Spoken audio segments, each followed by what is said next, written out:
Hey, all you Arizona lovers, this is the Finding Arizona podcast, episode number 404. I'm your host, Jose. Thank you so much for listening and watching.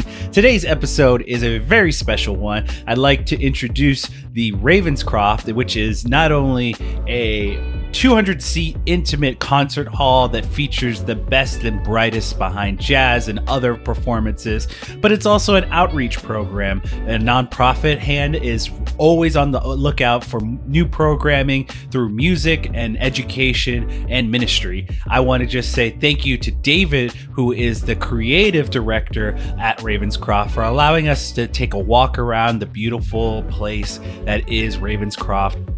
It also has a jazz bar that people can go and watch performances and get some food as well. It's a wonderful date night opportunity. I just have to say, when going around this place and this location, it is a little tucked away hidden gem that is in Scottsdale that also acts as though, oh my gosh, there's like so much musical opportunity out there because it is a world renowned, and the concert hall has so much technology programmed into it that it becomes this multifaceted opportunity for creating performances of all shapes and sizes that I just want everyone to have the opportunity to go check it out. Because of this, I hope that you guys will take the opportunity to check out the bios and the links below, and that will lead us into a little bit of the programming behind what we do here. You can hear every episode of our podcast at findingarizonapodcast.com.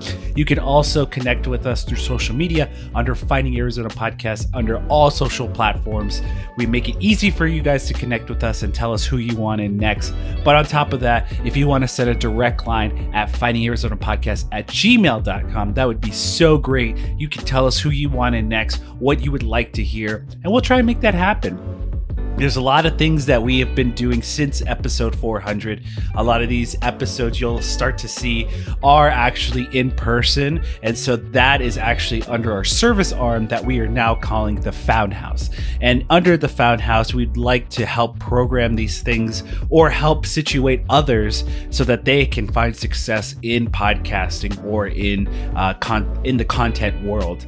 That is what we're here. We're here to be the cheerleaders. We're here to be the helping hand, the education part of learning what you want to do and how you want to tell your truth and speak your story. So I hope that you guys will connect with us. I hope we can work with you in the future, and that is the Found House under our website tab. And I hope to see you and work with you in the future. Other than that, a little bit behind the scenes, it is becoming more and more heated and hot outside, and it is going to be a very interesting summer where there's a lot of things that are in the programming part of the city, and I see a lot of changes going on. I see a lot of new things being built, so I'm excited. One of those things is just overall the movement of the city on how it's structured and the people that come in, because you'll start to see we've lost a sports team, but that doesn't mean that we've lost the sport itself. We are actually having the AAA team come up from Tucson to take in place of the Coyotes. So that's an opportunity there. But on top of that, you can start to see in the city itself that a lot of buildings are being reconstructed. And I hope that they're more multi-purpose for the actual city goers that live in here. And I am very excited to also say that's like there's other new programs like water parks being built, a lot of family-oriented things being built. And it's just going to make the summer a very interesting place for Phoenix. So we'll try our best to keep you guys connected. We hope that you guys will stay connected with us through the summer and forward in the fall and winter as well. And I'm very excited to meet new people. I'm excited to share with you their stories on how they came to be. And on top of everything, we just want you guys to tell us what you are excited for as well. So send us a line so that we can continue our community corkboard at findingarizonapodcast@gmail.com. We'll make sure to shout those out. I hope to see and hear from you all in the future. And let's just jump into this episode. This is episode 404 with Ravenscroft, and I will see you on the next one. Catch you later.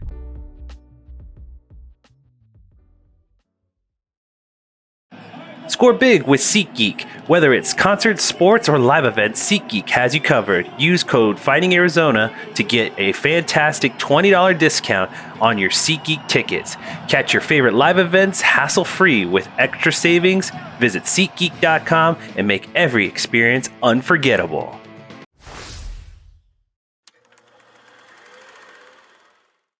Welcome back, everybody, to the Finding Arizona podcast. I'm your host, Jose, and as always, we bring in fantastic guests every week, and today is no different. I am sitting here inside of the Jazzbird, and as you can tell, we're in a very different location here. We're sitting here with the director of Ravenscroft.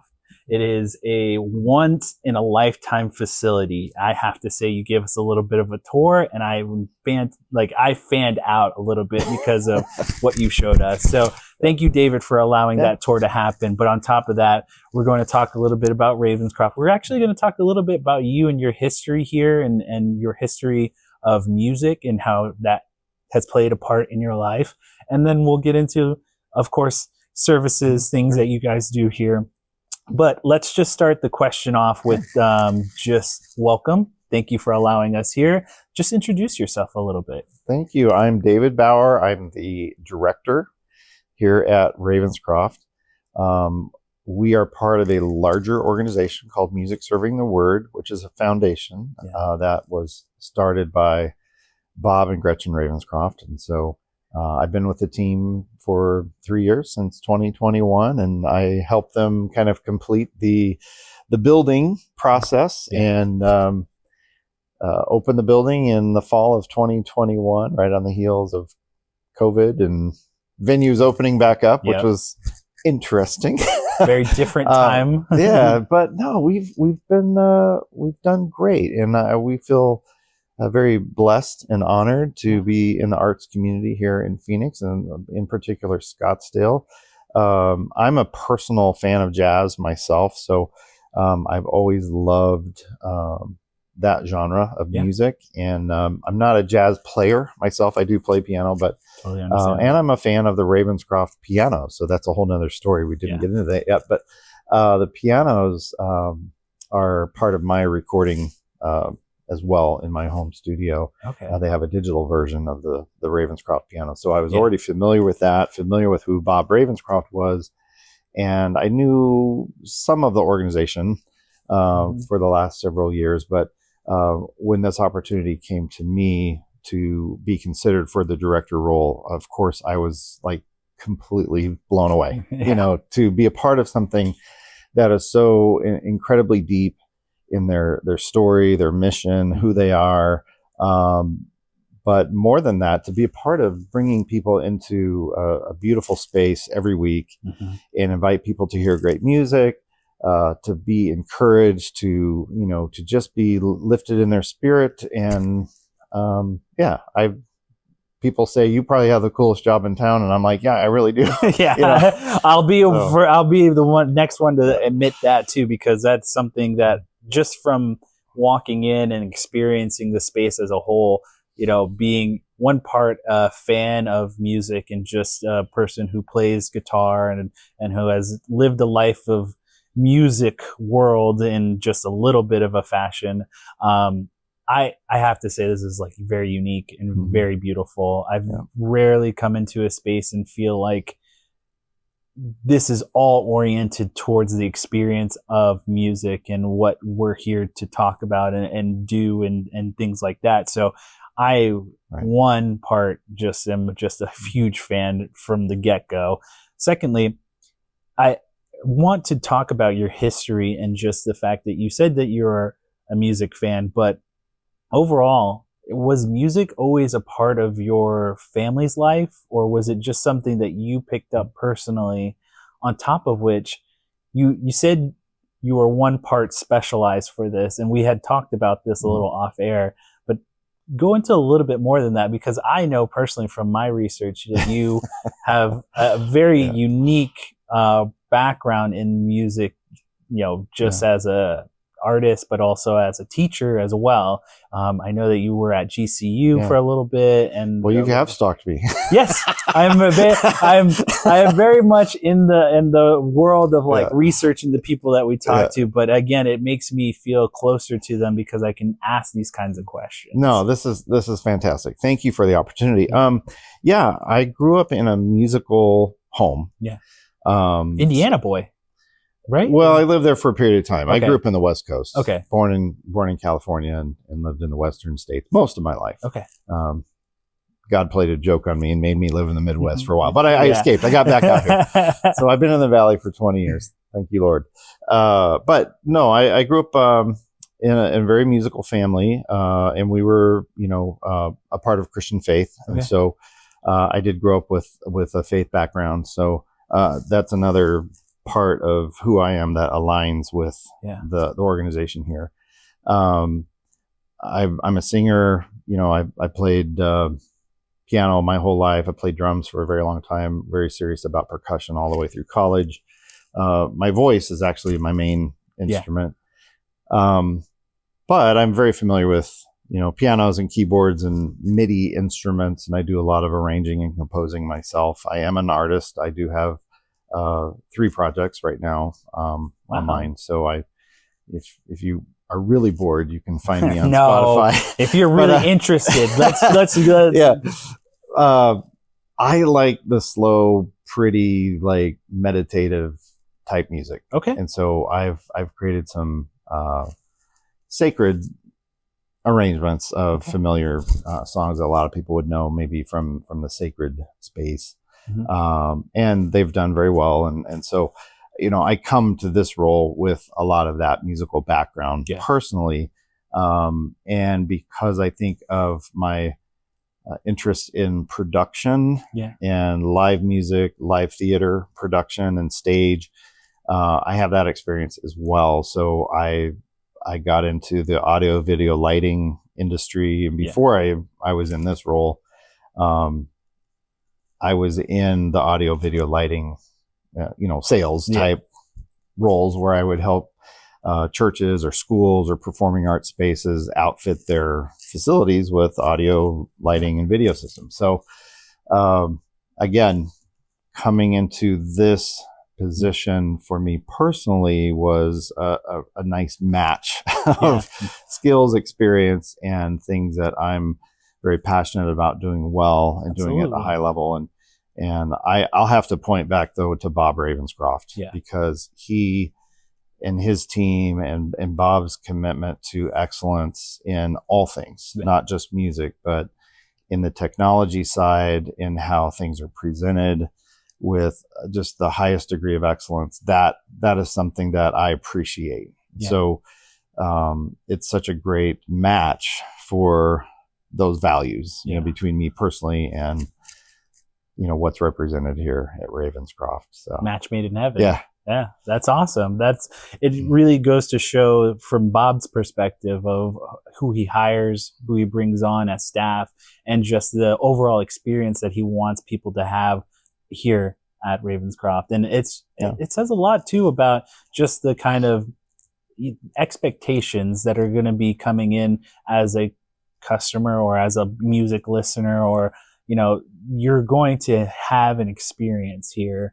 I really do want to come back for an actual performance, either here at the Jazzber or inside the concert hall itself. It was really beautiful to kind of just experience what you showed us, which was how the technology worked. And we'll get into that. But now I want to shift over to, and this is because you brought up Bob, your first meeting or just your experience with him as a director, but also as just a person who's passionate about the music world. What was that like for you meeting him? And also, what was it like seeing him, kind of go through his like how he does things, how he goes about his musical talents? Yeah, great question. So, I got to back up one step though. Sure. Back in 2016, I met a friend. His name is Brent. He is the chairman of the board of Music Serving the Word, which is our foundation. Brent originally told me about Bob Ravenscroft. Okay. I didn't really know who Bob was. Okay. So Brent introduced Bob to me as somebody that he knew. I didn't actually know Bob or meet him until 2021. Okay. But I knew of Bob Ravenscroft. I knew of Ravenscroft pianos. I knew of Music Serving the Word. Yeah. So Okay. because of my friendship with Brent. Yeah. But it wasn't until 2021 when I got the invitation to join this team that I was able to meet Bob. And I met Bob and his wife, Gretchen, back in 2021. Both of them are just beautiful people, very loving, extremely generous, just wonderful, giving human beings. Yeah. That love God and have such a high appreciation for the arts and for things done at a very high level of excellence. Oh, wow. So I had a great first meeting with them, and right after meeting him, I was able to hear him for the first time perform at the Nash. This is before Ravenscroft was open. So Bob and his trio were performing at the Nash.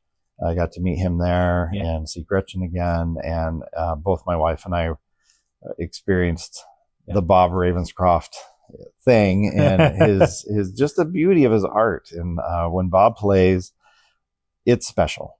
I bet. Because Bob plays from a deep place of improvisation. Yeah. And in that space of improv, Bob's personal belief is that is the space where the Holy Spirit speaks to him. Mm-hmm. The Spirit of God kind of flows through him, and you can see it. You can just see, he comes up with some interesting musical passages and responsiveness to the moment. Like he's really in the moment when he plays, and it's just beautiful. He's got something ethereal about it, where it's just like when you see someone, and I can imagine what I would have atoned to, what I think is the flow state, because I'm a runner and I love doing that physical activities. Those kind of moments where you just see an athlete or a musician or someone who is professional at what they do just get into it, where they're just lost in what they call the sauce, and you can just feel it from them, and it oozes out of them, and you just take it all in, and it's got to be beautiful. I would love.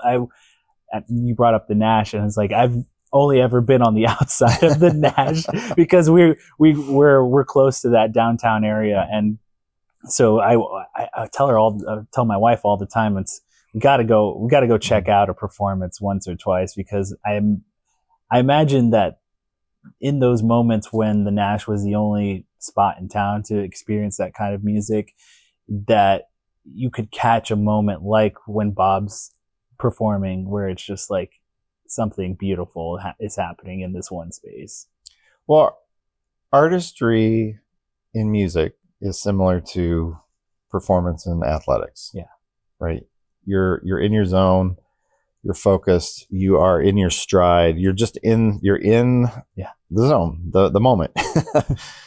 Same way for artists. When they're playing and they are, lost, so to speak, in that space, it's really fun to watch high level artists, in particular, people that are really good and have been at it for a long time, just use their gifts. They're so comfortable in their gifting and their expressions of artistry that it just becomes a wonderful experience, not only for the artist, but for those that are watching and observing and experiencing it. I think it's actually a conversation. It's a conversation between the artist and the audience, and it's just, it just works. Yeah.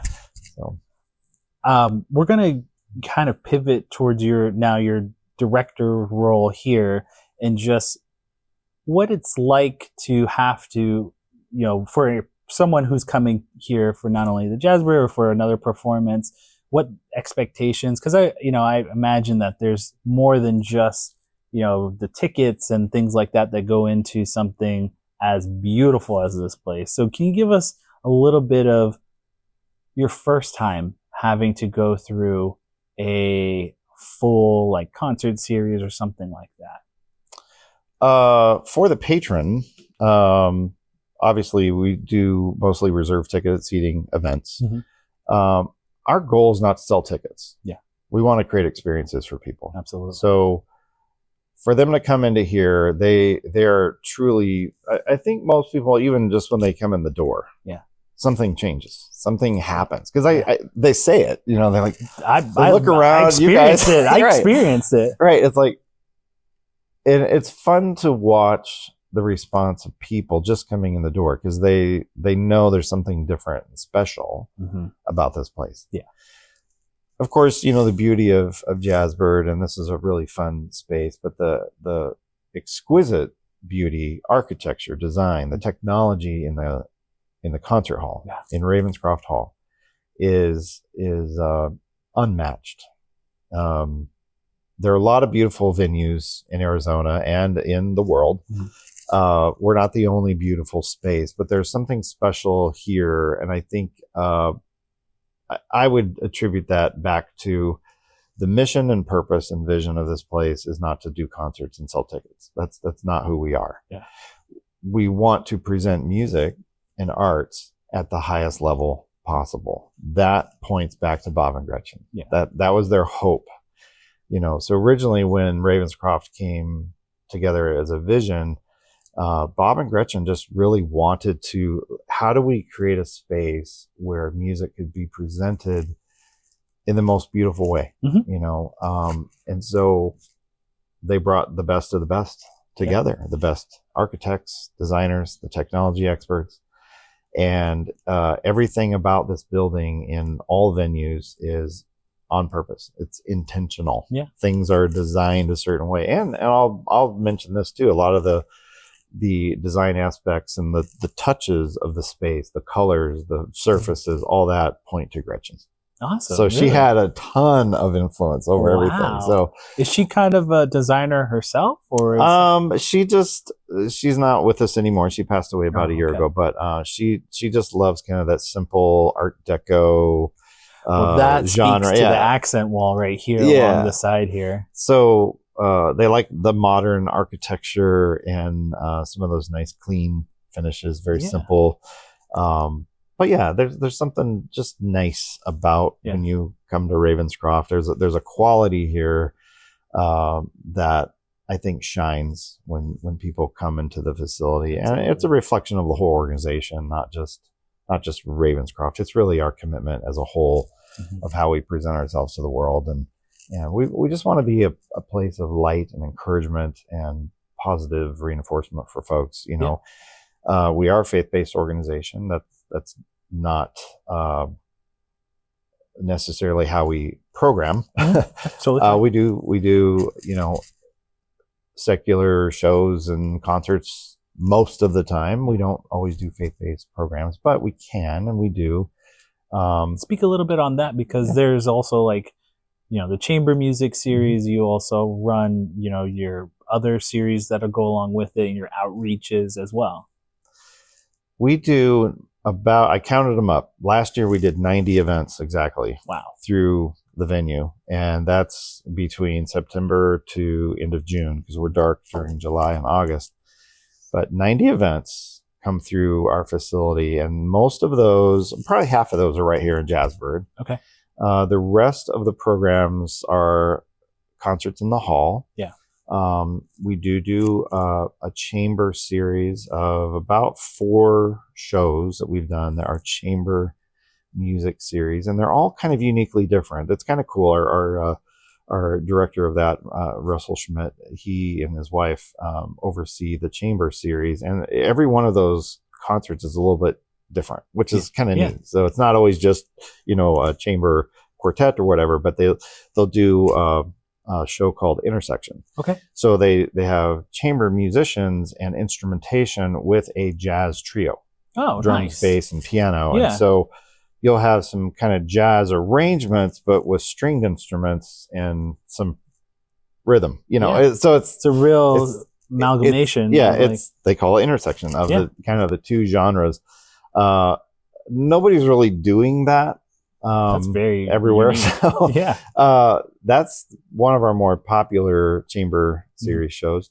One of my favorite ways that we feature Ravenscroft is through benefit concerts. So we will partner with other nonprofit organizations in town, like Deep Within, which helps homeless guys get out of homelessness and they get back on their feet. We partnered with the Ear Foundation, Kitchen on the Street, and other worthy organizations. And we will bring in a feature artist for that, maybe a Christian artist, it may be just a well-known artist, or even some local talent. We'll bring those in. And all the ticket sales from those programs go to invest in the other organization. And we love doing that. And it raises awareness and raises funds and donations for that other organization. So for us, that's the highest, best use of Ravenscroft. Some of our programs are the Valley Jazz Cooperative, which is like our education outreach here, also directed by Rush Schmidt. And he's got a great, it's a high school jazz big band program. Like if I was in high school and I wanted to be in big band, I would have loved to be a part of Valley Jazz. That sounds like something that I wish I would have been a part of. In fact, I mean, I don't know when these air, but this weekend it actually they're doing a feature show. But we have other programs that will go through the rest of the spring season, all the way to the end of June. There are VJC concerts featured in the concert hall. But so it's fun. We do a lot of different things, and it's just cool to see how the facility can flex and kind of be used for different types of music. We're not just jazz. We do a lot of jazz, but that's not the only thing we can do. There is a technology part that you brought up about this location, and I want to get into that with you just because I'm a nerd about it, and you seem like, when we were talking, also a nerd about it as well, because you've done it, you've installed, and you've also probably have trained a couple of the technicians as well. Give us, it's a state of the art experience that is in comparison to shows at Las Vegas. And I've heard this on another podcast about what it's comparative to. So give us a little bit of background on that. And then I also asked you off air was just kind of how you learned it, and how, like, I would love to learn, like, when it was being installed, were you a part of the conversation about certain aspects, and who's the technician? Like, are you working with technicians? Are you like in charge of them? Like, how does that go about? A lot of questions there. I'm like super excited about it. So we feature in the whole facility, in this venue, the concert hall, and another space, we feature Meyer Sound. Yes. So Meyer Sound is like one of the premier audio companies in the world. They do the big line arrays at the big arena shows and festivals and things like that. But they're great for installations as well. You mentioned Las Vegas. Yes. If you've seen any Cirque du Soleil show in Las Vegas, you have heard Meyer Sound. Yes. In particular, there's a system here in the hall called Constellation. That's by Meyer Sound. Constellation is an acoustic system. In the hall, we feature, it's an array of microphones and a whole bunch of little speakers and frequency drivers all over the place that create an acoustic response in that room. Yeah. It's all done through electronics. It's hard to explain. You have to just come and hear it, really. But we can literally shape the acoustic signature of the room just through electronics. The reason that's important in that space is we can tailor the room to match the music that's being performed. So if we're doing chamber music, we will probably have the room sound a little bit more ambient, a little more live or reverberant in that way. If we're doing more contemporary styles of music with, synth, bass, drums, we want to tighten up the sound a little bit. So that is a result of architecture, design, and technology experts coming together to collaborate on a concert space that gives us the ability to present any musical genre at its optimal listening style. So if you've been to the Cirque du Soleil theaters in Las Vegas, you've heard Constellation. You just didn't know it. So it's the same system. It creates that immersive experience. I tell concert goers all the time, or people when I'm able to give them tours, it's not the music coming at you through the PA system. It's you're just in it. You're in it with the musicians, and the artists on the stage are also in the room with Constellation. So they hear the room the same way you do in the audience. If it's, if we make it sound like a cathedral, it sounds like a cathedral to everybody. Nice. If it's, a jazz club setting or something, it sounds like a tight jazz club to everybody. So that's the beauty of Constellation. And again, that points back to the commitment of Bob and Gretchen and the team before I got on the team to say, how do we curate the optimal concert going experience? And a big part of concerts is the audio. It's not just the lights and all the visual stuff. So audio is the most important part of any musical concert. So a lot of investment went that direction. So that's awesome. What was your other question? I was just about the technicians part, like because this thing has to be maintained and I imagine updated or just overall cared for. It can't just be you. I mean, I imagine it's not you. It's not me. We have a whole team of talented people here.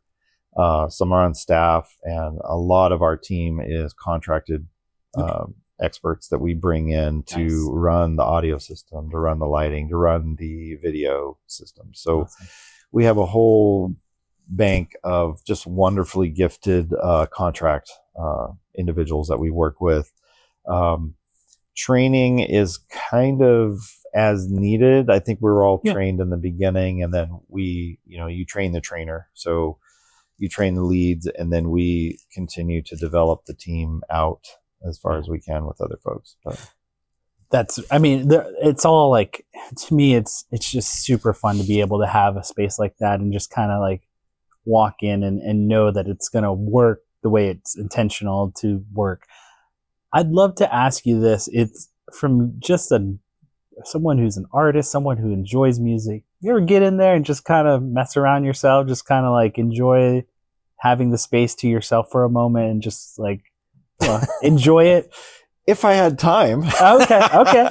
I get it. It's so the facility is used a lot. So it's not like it's ever open. And that's something that's just like, I was just like, sometimes there's maybe one morning where there's no one there, and just there are a few times the piano's been out and no one's around, and I'm like, all right, I'm going to put the Constellation on a really nice cathedral setting or something. I could get lost for a few minutes, but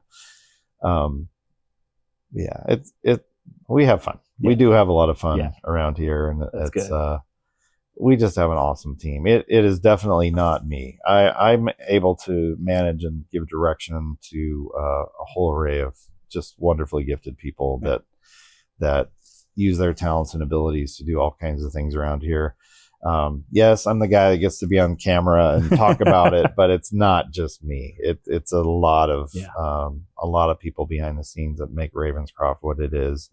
And I'm just very grateful for the people that we have, and we've just been able to hire just some wonderful people to run the admin side of it, logistics, the facilities, the tech.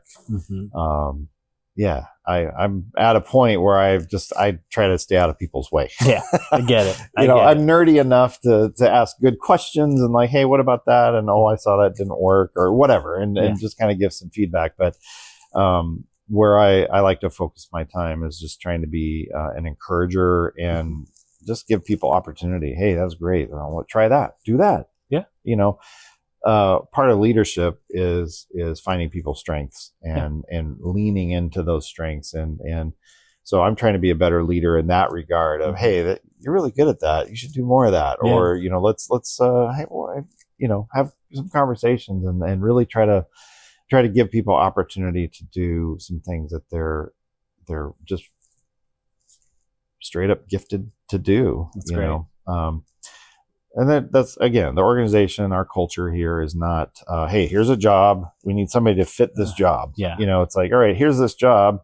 Somebody gets in there and it's like, you know what? You can do other things. So we'll maybe modify the position description or the expectations a little bit. So this person or these people in general can really run in their strengths. And it's cool to see just the creative collaboration come together. So when we are putting programs together, or when we are talking about how to shoot a video or how to tackle certain logistics or technical aspects of things we want to do, the team is just awesome. And there's a collaboration culture here that I love. Yeah, you just seem like a great leader as well, too, from the standpoint of allowing that kind of depends flow. on who you ask. Hey, I have no doubt that there's a slew of people that will defend you to the end there, that of you being in charge has allowed them. Yeah. We look towards the future at the end of our conversation, just kind of like goal setting and things like that. And I'd love to just ask your perspective really quickly of one, what's been the biggest difference from year one, from the opening day to now where you guys are at, currently at year 3? Was it 3 or 4? We're in our 3rd season. Yeah, 3rd season. And then on top of which, how does one, I guess not get better, but like curate these seasons and who comes in, what you want to accomplish and things like that, especially from the standpoint of the director's position? I'll answer the second question first. Okay. So my music director, Rob, who happens to be Bob's drummer in the trio. Yeah. Rob's been with the organization for 20 years or so. I mean, he's been with Bob for a very long time. And Rob's a phenomenal musician himself. He manages our studio. He oversees a lot of the audio guys. Nice. A big portion of the tech aspects. Rob is also, as our music director or director of music, he is the lead on curating the artists that come not only in Jazzburg, but also the concert hall. Got it. For 95% of our events. So Rob, and we work together, but really Rob is the main person. And he's so well versed in the jazz community, way better than I am. And he's really good at what he does. He sees new talent. He sees the trends in jazz, and he's a jazz player himself. So he's very, very in tune with that, pun intended. So that's where our shows are curated. We talk about it. It's it comes into some collaboration, just coordinating calendar dates and things like that. But and we have a lot of other things we're trying to work around with other series and other types of shows. But season 1 for us, when you open a new building, is a lot of troubleshooting. Yeah. So season 1 versus where we are now, I'd rather be where we are now because I feel like we have found our cruising altitude now. Season 1, when you open up a facility of this magnitude, even though it's small, it's a high performance facility. There's high performance equipment, the mechanical systems, the technology side, a lot of maintenance, a lot of fine tuning and tweaking in that first season. So it was nutty. I'm not gonna lie. We were could have been its own show. The show within the show. Yeah. No, we did great. We had, again, a great team, a lot of people learning new systems, new ways of just operating together. We're still kind of figuring that out, but first year was crazy. When you bring a new set of systems online, you're always learning something new every show. Now I feel like we are we don't just kick back, but we are comfortable with what we have, and we know what we can do. We know how well we can support artists, and we can flow really well with sound checks and the needs that they have. And really, the fun part for us now is we are so comfortable with our systems. When the artists come in, and especially out of town guests from New York City or LA or whatever, we truly can just say, what do you need? Yeah. How can we make this the best experience for you? So our goal of our whole team, not just the technology side, but I mean, just from catering to how we handle the artists in their dressing rooms and just all the back end stuff. Yeah. We want them to have the best concert experience at Ravenscroft as an artist, as a performer, than anywhere on earth. Yeah. And so sounds like it. We go out of our way, and the ladies upstairs that work with me and our team, they just are amazing. Personal written cards to the artists and little welcome gifts and just the little touches that make it special. Yeah. That to us is how we serve the arts community with a high degree of excellence and love. And, we know these artists go out and they tell their friends, exactly. Hey, I was at Ravenscroft. Yeah. This is the best place ever. Can you believe what they did for us? Yeah. That generosity will allow for open doors for other musicians and other artists, and even returns from those who experienced it and loved it and want to come back and do it again. Well, we have a great reputation, but we also have a high calling. Yeah. The high commitment of Bob, the organization, the values that we hold dear here are high. So that's just a reflection all the way around. Yeah. When you come to Ravenscroft, you're going to be treated with care. We love you. You're going to have the best concert experience possible. Our patrons love it. They love coming here. They know whoever's performing at Ravenscroft, just because it's at Ravenscroft, it's at a high level. Yeah. So they kind of don't care. Some of them don't. I mean, we have a pretty steady Friday night crowd that comes in here to Jazzbird, and I don't think they're always particular about who's performing. They just know it's going to be a good experience. Wow. And we love that. That's an honor for us. Man, this all has been just a great experience. Just from a perspective of someone being interviewed, like I can attest to, we've gone to a lot of places. We've done some interviews that have been very like high quality and just everything in between. But this in particular has been something very special, from the tour to just sitting down with you and getting to know you a little bit better and understanding your guys' goals.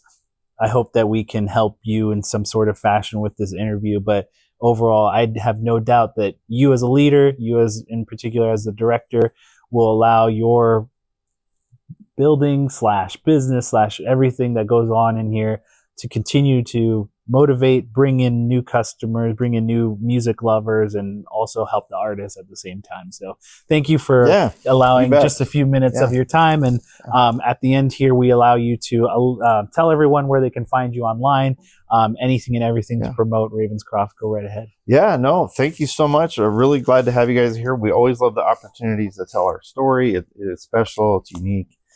The best way for people to stay connected to us is go to the website, which is theravenscroft.com. From there, you can sign up for our newsletter. We send out weekly publications and monthly newsletters that go out to all of our patrons. So that database is growing pretty quick. You can also follow us on any of the social channels at Ravenscroft AZ. Awesome. Is our handle, at Ravenscroft AZ. You can call the box office. It's 800-785-3318, I believe. Easy. If you're not putting that on the video. 800-785-3318. I got it. There you go. I think I got it. And then I'll put that right underneath. On the lower third. Anybody could email us anytime at our email address. Or general email is events@theravenscroft.com. Awesome. So we have a team that's always responding to the phone calls and emails, and so we love engaging with the community. We're here, we're part of the chamber. We're part of a lot of great organizations here in town that help support the greater community in the greater Phoenix metro area. We're not too far off the highway, so pretty easy to get to. We're in the perimeter complex, they call it, basically Bell Road and 101 in Northeast Scottsdale.